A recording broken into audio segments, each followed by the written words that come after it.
Hi, everybody. How y'all doing today? My name is Miggy, and welcome to the Figma Config 2024 feature recap specifically for Figma for EDU. So welcome and thank you all for joining our monthly workshop. Config is Figma's annual conference. Every year at Config, we drop new features to make the platform more responsive, more usable by folks, and provide more product offerings. So this year we dropped a lot of new stuff. I'm going to be commenting and talking about certain things that I feel are going to be really beneficial in the EDU space. You can find out more by going to config.figma.com, as well as all the config talks are available on youtube.com. And this is going to be a subset of the features that I feel are going to be important that I would like for y'all to kind of know about, learn about, and understand. So first up, not everybody has access to redesigned Figma yet, but redesigned Figma was a massive update that was dropped at config. And I'm going to cover redesigned Figma as well as how to think about it and how to use it. So right here in this tab, this is the Figma design editor as you know and love it.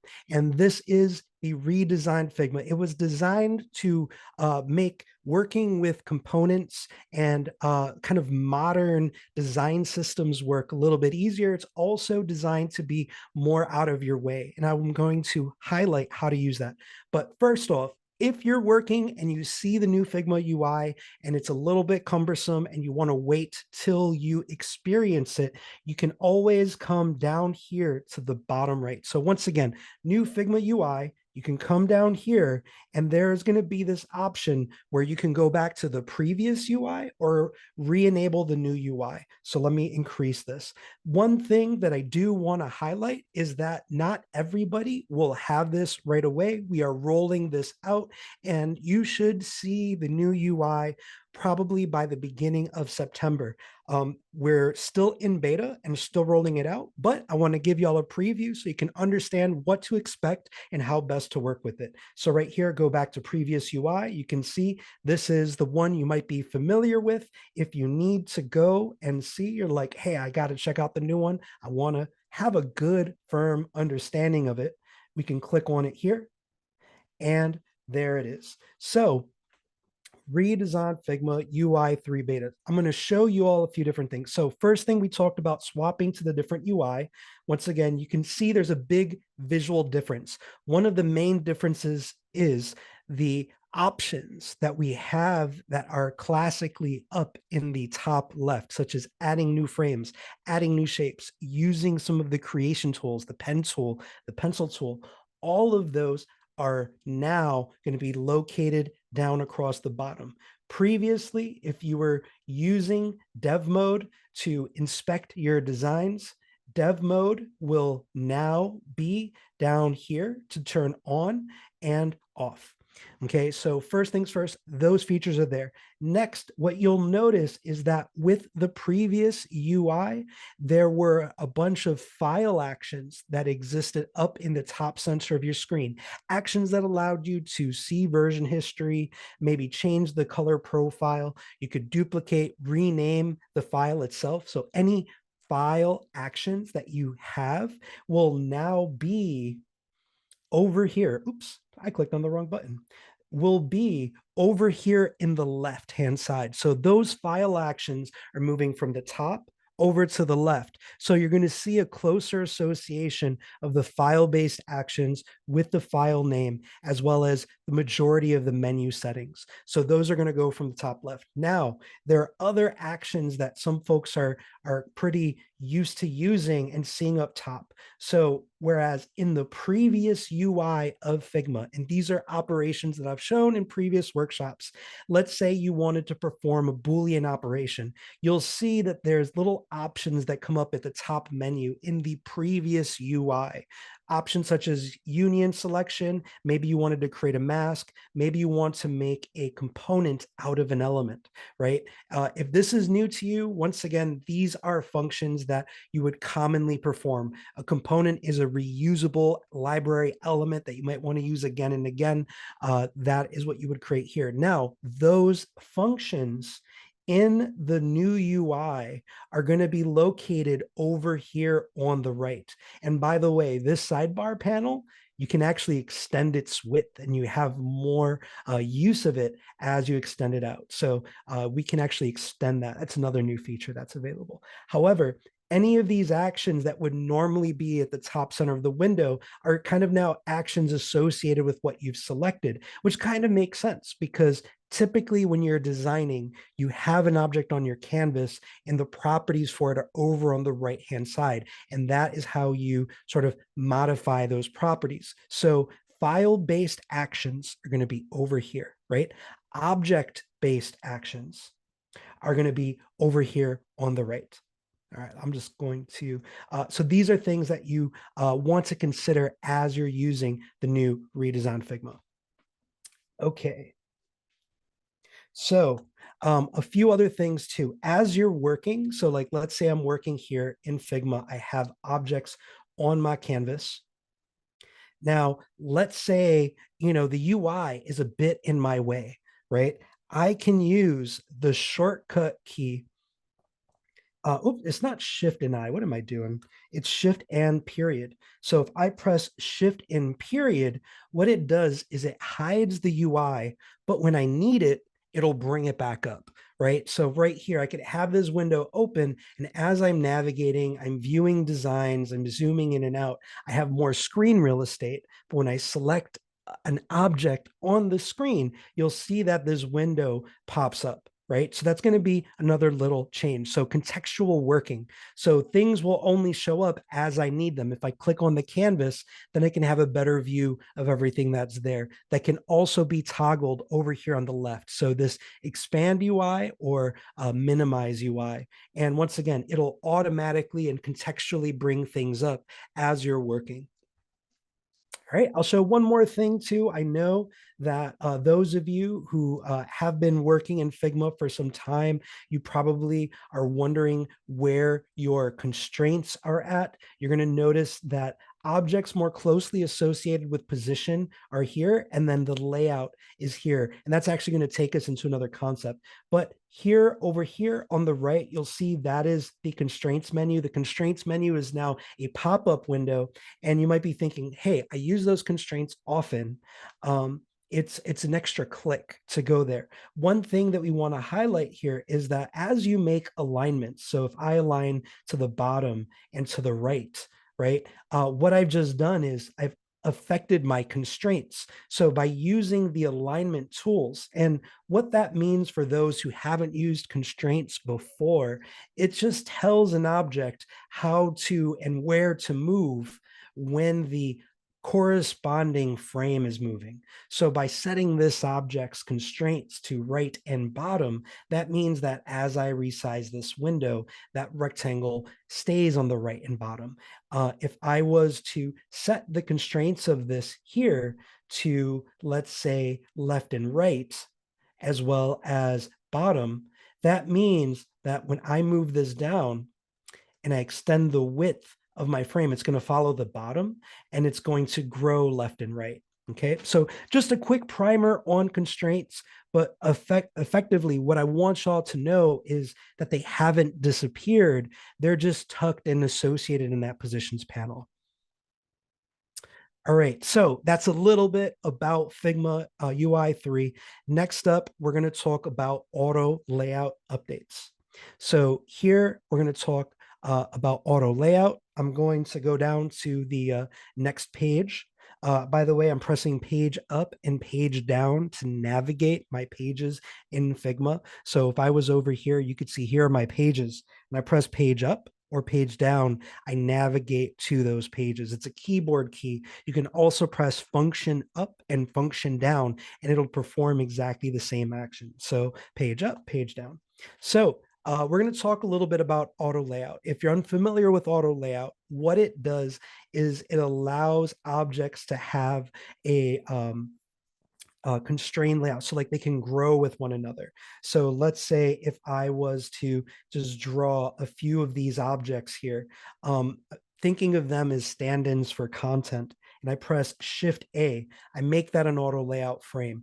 And as such, as this increases, it pushes down the other bits. So let's say if I was to have, maybe some text, and then I have, like larger text above it. So I have like, and these kind of maintain a relationship. Let me lose those bullets. Let me lose that bullet. So this is another case where I might use auto layout, wherein as I type in this field, right, I want this field to be pushed down as part of my design. So with auto layout, I press Shift A.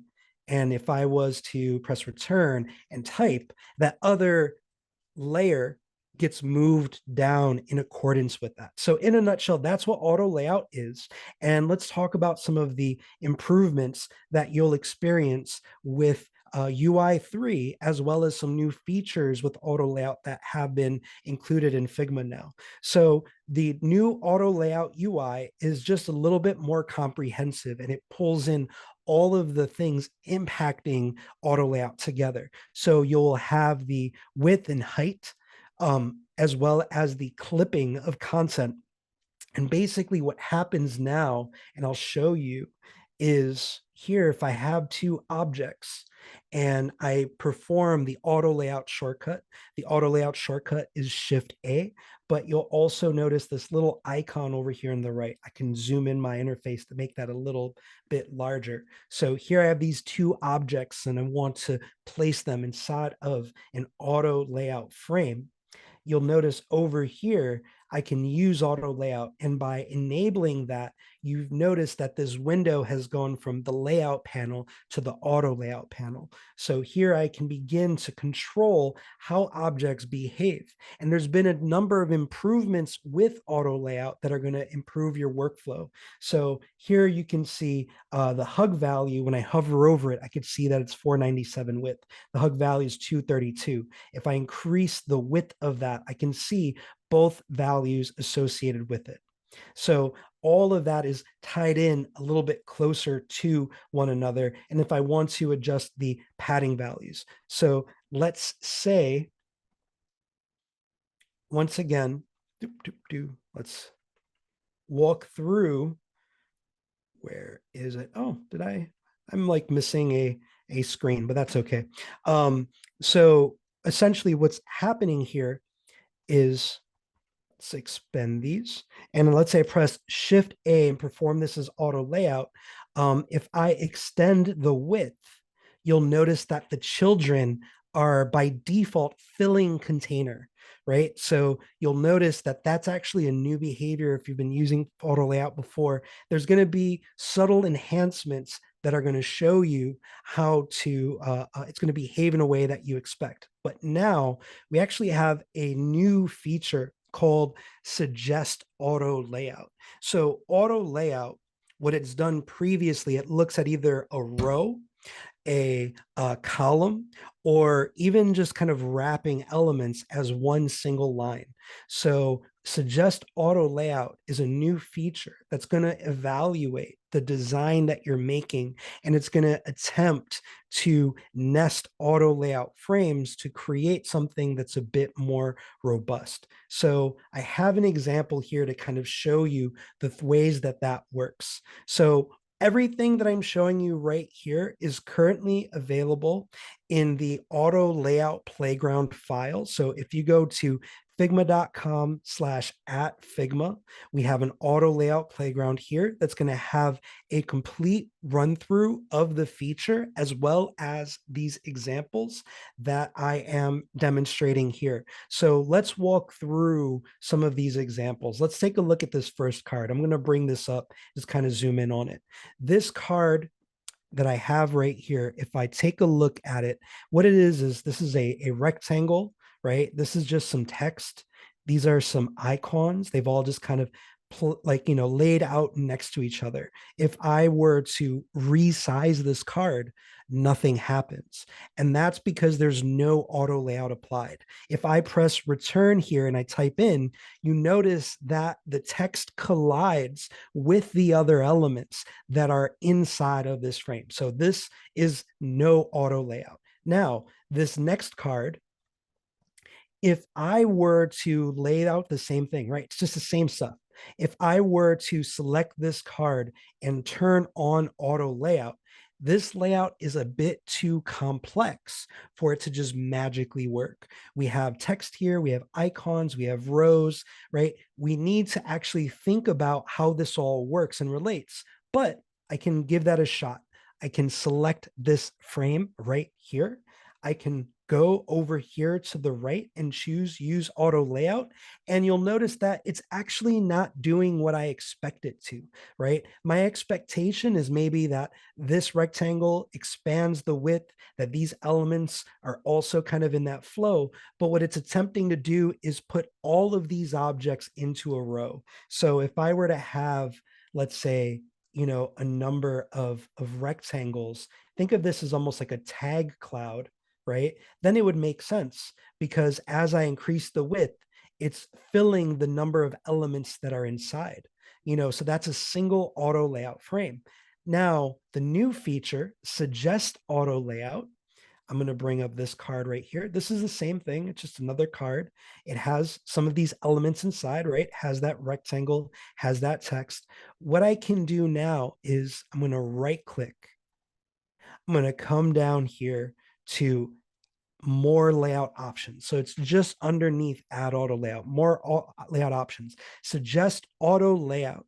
What it's going to do, it's going to evaluate the frame and all of the elements inside. And it's going to say, oh, are you a nested row? Are you an element that fills this card? And it's going to think about what it is that you're trying to do. So I'm going to click suggest auto layout.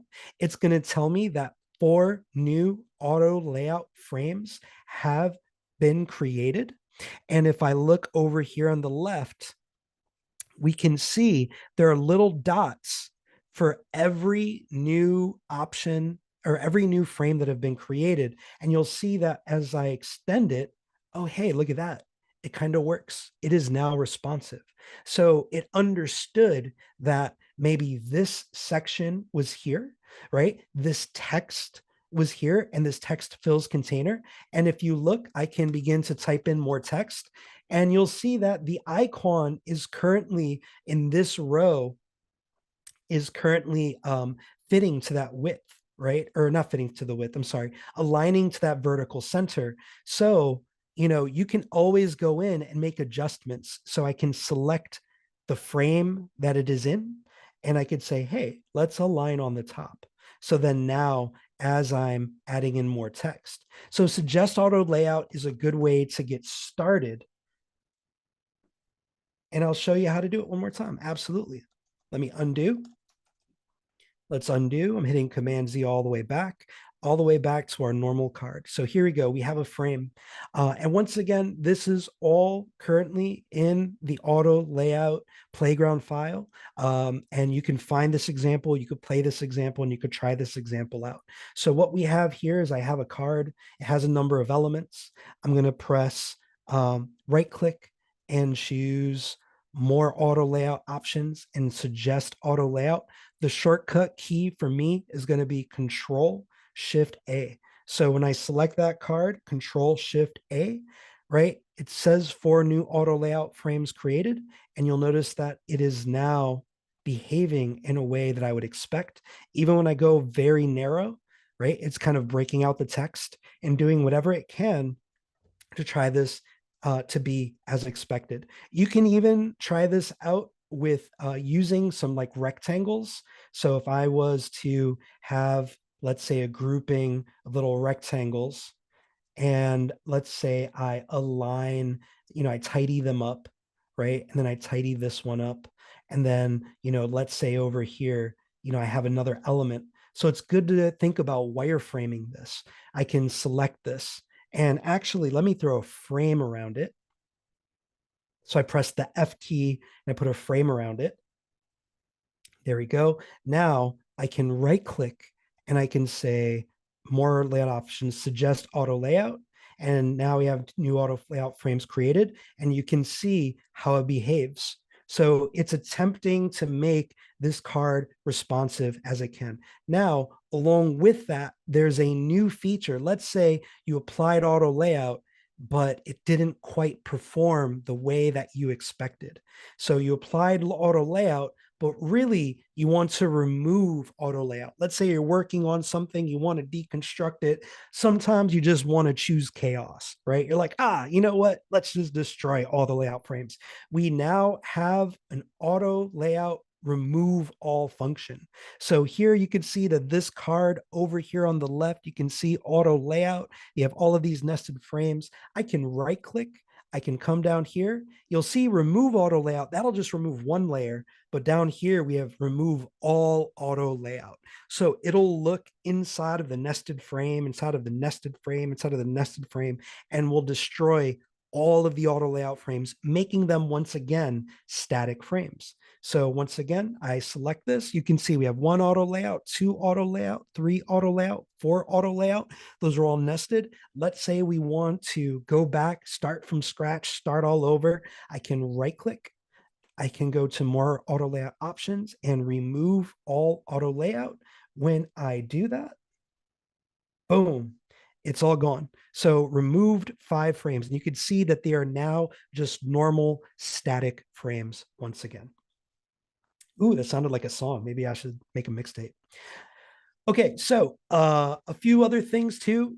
Sometimes you're working and maybe you want to nest something new into your auto layout. So let's say I grab one of my cards over here. Let me undo to the point where we get our little auto layout card again. There you go. And I'm going to bring this over here. So here we go. So let's paste this here. So we have our little auto layout frame. I'll show you a couple things that are new. One thing is watch when I'm in here, I could select this. Let's say I'm going to drag this down, right? You're going to notice that the objects are going to move in and out of the way. And let's say I wanted to move this to a different point. You see that big blue line that's showing up. There's more what we refer to as affordances. There's more visual feedback when you're placing an object into an auto layout frame. You'll watch things move about as necessary, right? If I was to include a new object into this auto layout, you'll see that I'm dragging it in. You'll see this blue line that's giving me a bit of indication on where it might go. So if I were to open up my layers, you can actually see that blue line in the layers panel as a dark gray line, right? And I can see where this is going. And you also will notice there's a little notification on the bottom of my window. And that notification says if I hold the control key, and if you're on Windows, it's going to be the S key, it's going to be the letter S key. When I hold the control key, it'll let me ignore auto layout. And if I hit the command key, it will nest deeper. So it'll actually find an auto layout frame. If there's something that it doesn't quite fit into, it'll let me do that. So if I press the control key, you'll notice that my cursor now changes. There's a little icon on my cursor, and it's going to let me place this dot anywhere. So I can align it to the right and to the top, and I can move it up here. And that means that this is now like a little notification dot, right? And this is ignoring the auto layout. And because I aligned it to the top and the right, it's going to keep that association. So once again, over here on the left, you'll see the little corners on that icon that identifies that this is absolutely positioned or it ignores auto layout. So that's going to be a new keyboard shortcut. So once again, I drop an object into auto layout. Let's say I don't want it to be in the auto layout, but I still want it to be part of the layout. I can hold down the control key and you'll see my icon shift. I can align it to the top and to the right. And let's adjust exactly where it goes. So I've effectively set its constraints. So now when you resize that card, it will follow the top and the right. All right. So yeah, so that's going to be ignore auto layout. And like I mentioned, the nesting and auto layout frames, you're going to see that visual feedback show up in your layers panel and have a much better sense of where things are going. And then just some other things, like here's a frame. This is a frame. It has an icon, right? It has a search piece of text and it's just a frame, right? And if I resize it, nothing happens. If I press Shift A, you'll notice that when I extend this now, it's going to honor that space in between and it's going to do the right thing. So you're going to notice that some of these features are going to work a little bit more intuitively the way that you expected when enabling auto layout. And I just want to highlight here, yeah, just drag up and down, and we now have that kind of visual bell that shows you objects moving around. Okay, so those were some auto layout updates. How does spacing between elements work in auto layout? Sure, spacing in between elements. Basically, when you have elements and you press Shift A, the spacing you'll see on canvas, and it's also located over here on the right. So here is the spacing of those elements. And also, if you click, you can actually type in the value right there. So that would be how spacing works. And it's going to keep and maintain the spacing between those elements. If you want to, you can also select this alignment tool and press the X key, and that'll turn on auto spacing. When auto spacing is turned on, the objects will retain their width or their height. So if I flip this to be vertical, and we turn on auto spacing, right? They're gonna fill up that space with as much space in between. So here you go. You can see that there. And that's how spacing works in auto layout. If you select remove auto layout, does it determine which one to remove? When you select remove auto layout, it will remove the one you currently have selected. So whatever frame you currently have selected and you apply remove auto layout, that's the only one that it will remove. If you have nested auto layout frames, it will not remove those. Cool. Thank you. All right, so next we're going to talk about some workflow features that are enhanced by AI. So here we're going to head on to our next page. I'm going to hide this window for now, and I'm going to show you just some of these. Not all of the AI features are currently available, and also not all of the AI features are currently available in Pro Teams. So I'm going to highlight the ones that are going to be of most use to you as you're working, as you're thinking about making your layouts, and things that just kind of like give you an extra bit of support there. So the first one we're going to talk about is replace content. So this is actually two features right here. There's duplicate content, and then there's replace content. And I'll show you what that is. So here, let's say, and I'll walk through how this works, and then I'll show you how to create this from scratch and other ways that you can take advantage of this feature. So first off, you'll see here that I have an object, right? I have this card. So it has the number 1 lemon cake, has some description about lemon cake, it has the price, and it has some calories associated with it. So let's say you're working on an app mockup, right? You would then have to create mock-up text, right? It's not real text. It's just text to get a sense of what variable content may look like and behave in the UI that you're building out. So let's say if I was to duplicate this, I'm going to press Command D or Control D if you're on Windows. So now we have two of these elements here. When you have both of those elements inside of this auto layout frame, you'll see this little handle show up. Now I can drag this handle down, and it's going to create copies of that element. And you'll also see this little suggestion come up at the bottom of the screen, and it says replace content, and it provides a shortcut for you to enable that action. So I can click replace content, and this is what it's doing. It's evaluating and figuring out what you applied in this first row, and it's updating the subsequent ones. So it's assuming that this number 1 is sequential. It's assuming that you want additional desserts. It's providing descriptions for those desserts. It's applying a price to those as well as a calorie value. So it's going to so this is actual real text that we're able to create. So let's say if you wanted to try out your own and a very, just to see how this works. Let's say you're creating a table of data.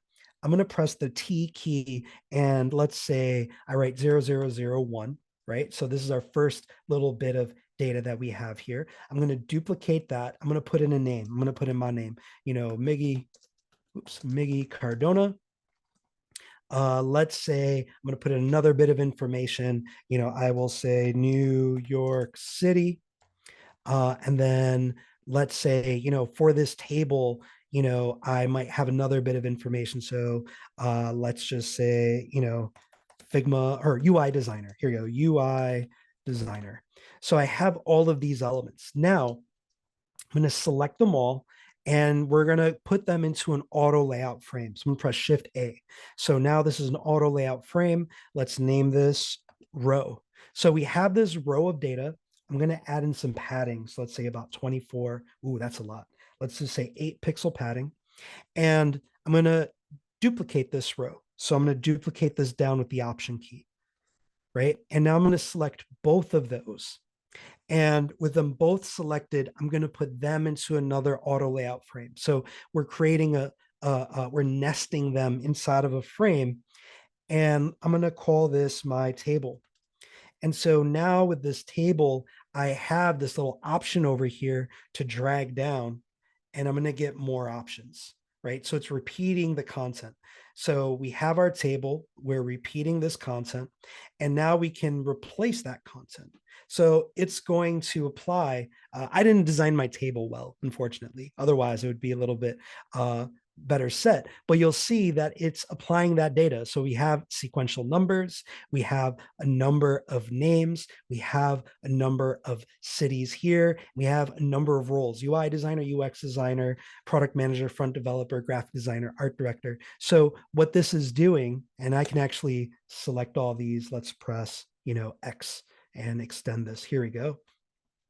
And let's make those all, yeah, there you go. So you can see how it's generating that content. So likewise, if I was to have a card or something, you can then update all of that text and content. So duplicate and replace content, definitely one of the cooler features. Once again, these slides can be accessed via the playground file, which you can duplicate from figma.com/@figma and play around with these features. These features are in beta and they are available in UI 3. So you may not get this for, another week or so. We're still slowly rolling it out to folks. Another feature that we have here, we have rename layers. So rename layers will take a look at your layers and attempt to rename them in a way that is more suited to the information. So let's say we are going to come up here. I'm going to come up to this table that I've generated. And I want to rename my layers. So let's take a look. Actually, our names aren't so bad since it's all text. So let's take a look at this card. Are they named? They're kind of named. Let's find something that isn't named. I know it's not named. Let's go to my auto layout updates. See, is this card named? This card clearly has frames that are not named. So I'm going to copy that. I'm going to bring it over here. And now we're going to rename them. So I'm going to drag this card over here to the right. We also have this example here. So if we take a look, we look at that, we got a bunch of frames. They're not named anything. So the main way to access many of the AI features are going to be this little button down here. This is the actions panel. In previous workshops, I would call this the quick actions panel. The new keyboard shortcut is Command K, and you'll see the options that are available here. So I am going to choose rename layers. You can also type in rename layers. And with rename layers being applied, when you select the frame, there it is, you'll watch it update in real time as it's renaming them. So it sees, okay, it finds the button and a button label, finds the content box, content title, the icon container, it names the icons. So you can see how it works. Let's say here I have this card that I created. Some of the layers are named, but not all of them, I can go here and choose rename layers, and you will then see it will go through those and it renames them. So we have container, title with icon, title, music icon, divider, artist with icon, album with icon. So it actually went ahead and did a better job of naming my layers than I already had. So I think that that's kind of cool. Didn't get ellipse 211, but maybe next time. Let's say rename layers. Ellipse 211, are you going to get renamed? No layers need naming. I think it likes ellipse 211, and that's okay. That's why it's beta. All right, so next up, we're going to talk about some text tools. These are pretty effective at helping you out. So we have rewrite, translate, and you could even use text tools to shorten your text. So let's say here, I have this card and I want to have that text update, or I want to rewrite it. So I can come down here and I can choose rewrite this to be more pedantic, and long-winded. I'm going to rewrite that. And here we go. Trivet, enhance your culinary skills to achieve a higher level of proficiency in the art of cooking. Whoa, look at that button. So that button got really, really pedantic. So let's say I'm not happy with the output. This is maybe a little bit too much. I'm going to hit undo, and I can then change, and I can say, rewrite to make more friendly. And once again, I could select the whole card, or I can select just a text field. So I'm going to rewrite it to be more friendly. So improve your cooking skills, join the amazing community powered cookbook to explore, rate, and share feedback on the recipes your friends enjoy. Come join us today. Right. And once again, if I undo, I can see what it was previously. So it went from join today to come join us today. I can also rewrite this and see different text. So I can actually get a different output by performing that same action. Now, another thing that you can do is you can use this and to translate it. So it might not be the most perfect translation, but it will at least help you get a sense of how your UI might be performing in another language. It gives you the opportunity to stress test your design a little bit. So let's say here I have this card selected, and right now it's in French. Or right now I want to make it into French. Right now it's in English. So I know some of y'all here probably from France representing. You could tell me whether or not this does a good job. I'm going to turn this on, and I'm going to say translate to. So translate to, another one of the AI driven features. I'm going to translate this to French. You could see the languages that are currently available. Let's go to French. Boom. And it's going to apply it. So I cannot pronounce that, but if you are a native French speaker, you can let me know. And even here, I'm going to select this frame.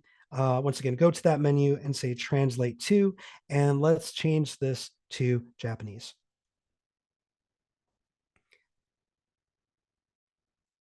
So let us know how it's doing. All right, so there we go. It applies that. And if at the very least, what it does is it gives you a sense of how this may be working. In the past, I would, go Google Translate, I would copy paste. This is a much more improved option on that flow. Ooh, looks good. That's amazing. And so another thing that we can do, we can use this to shorten text. So let's say I select the lemon cake layer and I hit Command K and I say shorten, right? That shorten option right there. And what that's going to do, it's going to evaluate everything. Let me select the layer. Here we go. Let me select the layer that I want, and let's choose shorten. And so boom, there we go. So it went from savor this exquisite lemon cake, a treat that will captivate your senses from the first bite, delectable dessert that showcases, maybe we're going to try that again and shorten it now. So now indulge in a moist lemon cake with tangy lemon sponge and rich frosting, perfect for any occasion. So much shorter, much more succinct, probably give you, just ways to kind of build up that placeholder content. Because, as UI designers, as UX designers, we are building out those mockups. We're building out those designs. So image tools, Image tools are going to be great because they're going to give you the opportunity to generate placeholder visuals for your designs. So once again, we can use Command K or this option to choose make an image. It'll provide us some options, and I'll show you how to work that right now.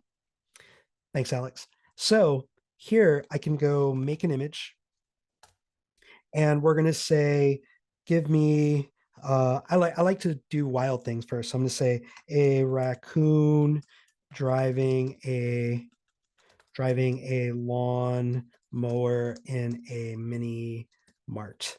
And let's make it. So we're going to get a photo of a raccoon driving a lawn mower in a mini mart.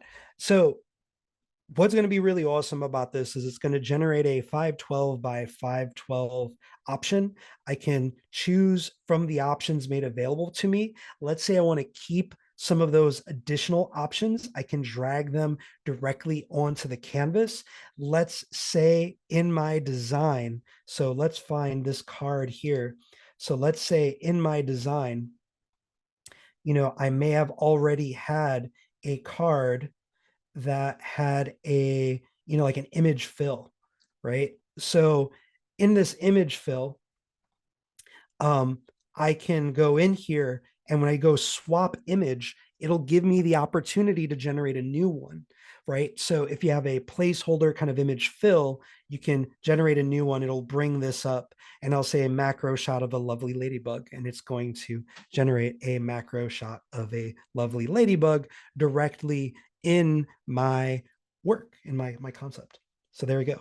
So there's one. And like I said, if I want to have other options, I could drag them over here to then include. Now, another feature that we have is remove background.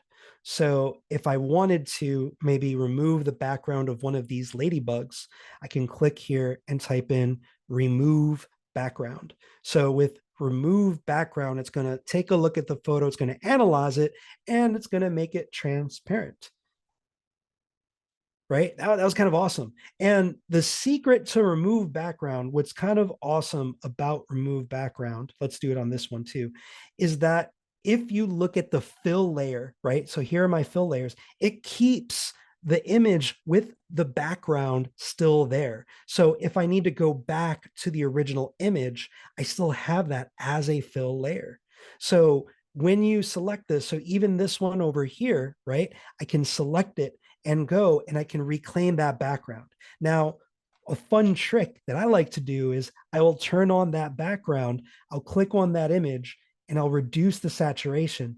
And now I have the color image in the front, and then it's black and white in the back. I'll show you that one more time. So here I have this image, and you'll notice that we have that second fill. I open it up, and then I can click on that image, and I can reduce the saturation. Other tricks with make an image as well. So I could say create a pattern, a perfect pattern of cats. This doesn't always work, but it's something that occasionally works. Like you can make a tileable pattern. So you could say a pattern tile. Actually, I probably should have typed that, but let's see if this works. Here we go. So now I have a cat pattern. I actually have a few of these. Let's pull these out. And in Figma, I have an option on this image to change it to tile. And when it's a tile, hey, look at that.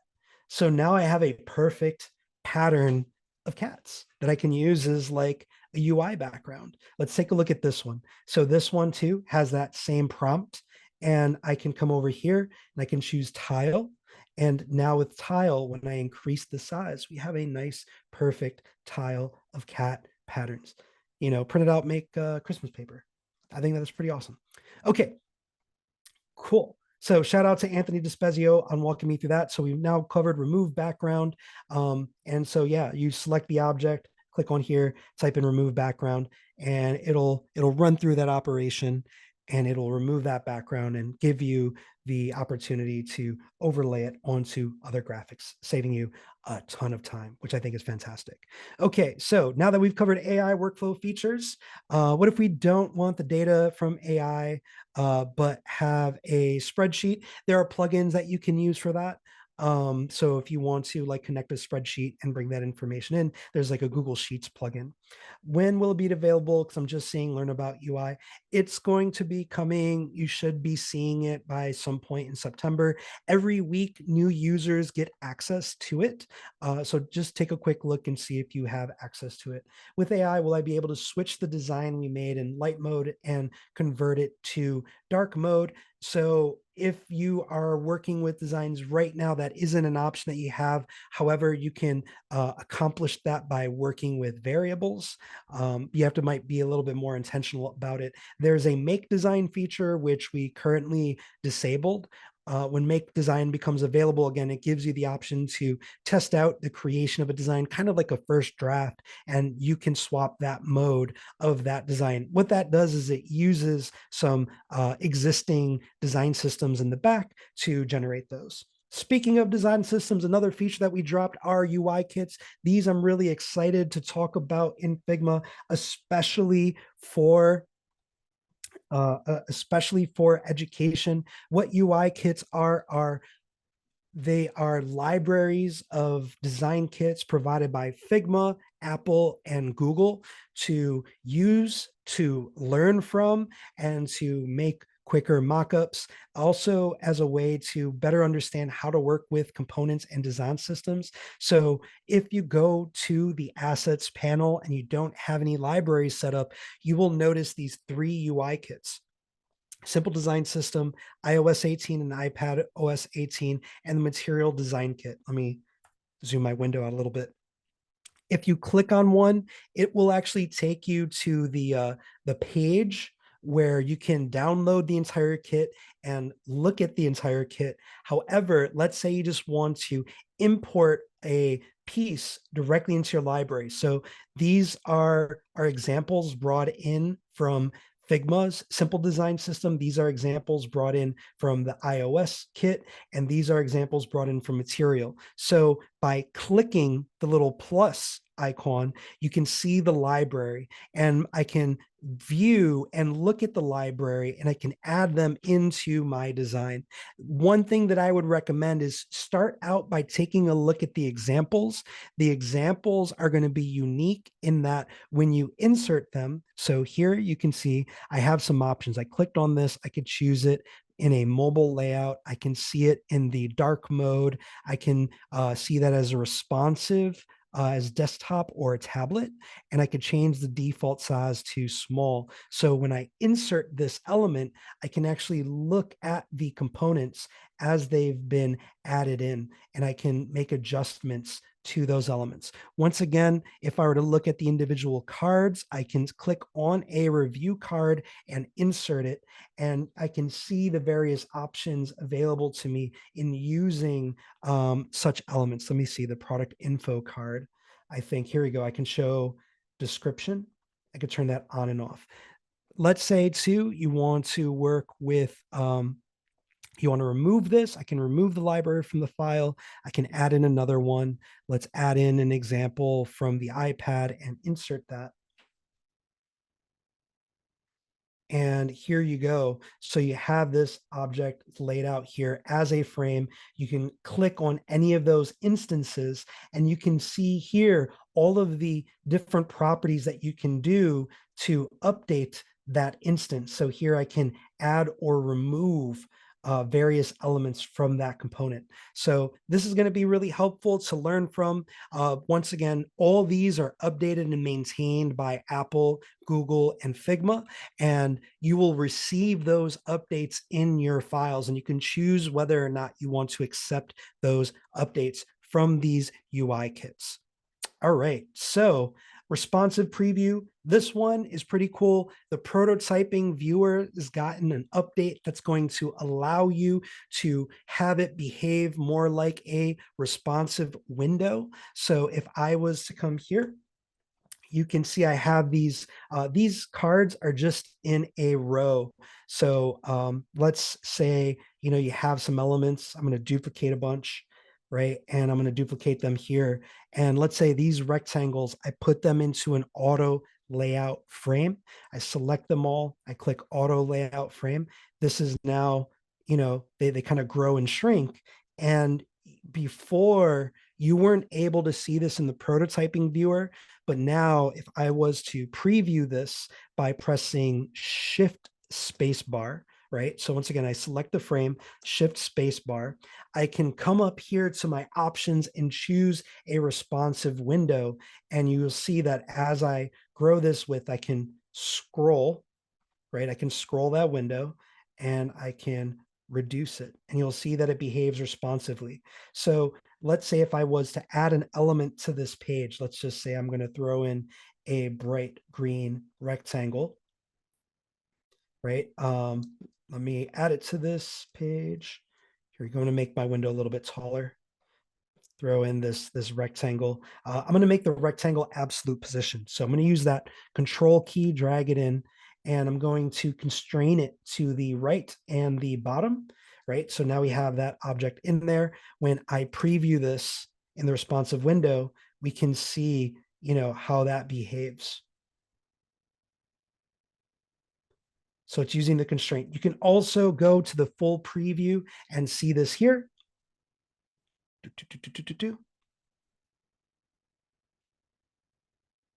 Oh, I didn't select the right thing. Here we go. I can select the frame, go to the preview and see it here. There we go. And the option is going to be responsive. And so here you can see I'm updating this page. I can scroll and I can make that responsive. All right, cool.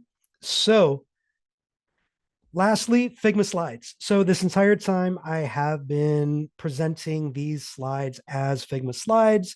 This is the Figma Slides product. What it allows you to do is to create slides.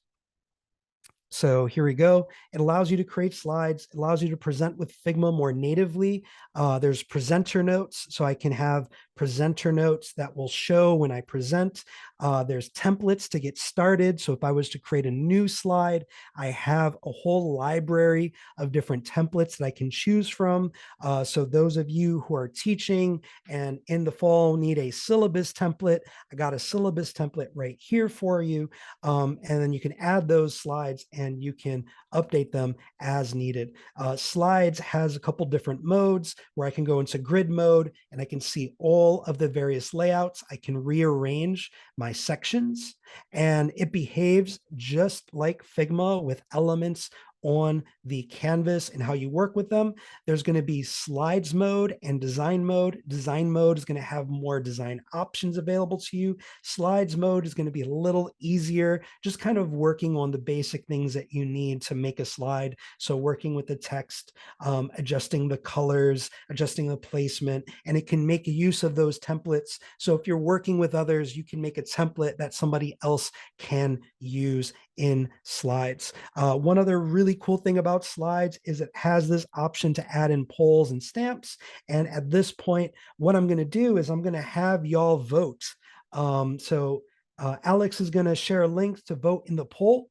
So y'all can join in on this poll and let us know what is your favorite feature. So click on that. You should be able to access. Let's see, you should be able to access this link. Thanks, Maggie. Okay, yeah, I see the first link wasn't going through. You should be able to click on this link, and there we go. So I see that some of you, auto layout is your new favorite feature. We got Figma Slides, 33%. Oh, we got UI and AI 3. So with Figma Slides, you can add in interactive elements. You can share your presentation just like that. You can work with other folks. I'll show you one other feature that is kind of cool. Wow, this is really cool seeing this update live. So right now we got about 47 people, 49 people voted, 51 people voted, 55 people voted. Keep those votes coming in, folks. I see a lot of y'all are really excited for UI3 and AI. And this is really cool. See some votes for UI kits, responsive preview, and I could see all y'all here for that UI3. That's really awesome. And I'll show you one more thing with Figma Slides. Let's say I create a new slide here. I'm just going to duplicate my existing slide, and I'm going to add in, let's say, rewrite this. Let's say write a paragraph about giving presentations. So I'm going to rewrite that. So here we go. Let's say I have this paragraph in my presentation, but I want to adjust the tone. So with that, there's a new feature over here that allows you to adjust the tone. So I could be more professional and expanded, and it will apply that to the text. Or I could be more casual and concise, and you'll see that then update. So giving presentations is crucial for showing off our software to clients and stakeholders. We need to clearly and effectively explain those features. Let's keep it concise, and then it'll maybe bring it down a little bit more. There we go. So this adjust tone option will give you the ability to kind of adjust the tone of your text as you're working. So you can work with it more visually. And if you want to reset to your original text, you always can click it back into the middle. All right, so let's take a look at those votes. We got almost 100 people voting here, folks. This is really cool to see. This is my first time using this feature in a live workshop. So thank y'all for participating. It seems that y'all are really excited for the AI features and for some of the new redesigned Figma. I bundled those together, so maybe we should have a second poll, AI or UI3. Okay, so that being said, I would like to thank you. A big shout out to Alex. Thanks, Alex, for continuing to support these workshops. Really appreciate y'all joining in on the chat. So next workshop, we will be doing a deep dive into Figma Slides. We're going to talk about the nitty gritty of working with text, working with colors, working with the grids to build out templates to be more effective with that. Every day there are new features being released with slides. So last week and this week, we're kind of revealing some newer features. One of those features being the shortcut between design mode and slides mode. That's going to be Shift D. So you can swap between those two modes. And if you want to swap between grid view and single view, it's going to be Shift period. So grid view is going to be great because it allows you to edit multiple things across multiple slides at the same time. If you want to kind of like move and adjust things, you're going to have a lot of fun working with slides. Trust me, there's a lot that you can do. These slides are available on figma.com/@Miggy on my personal file. So give that a look. Once again, thank you all for joining.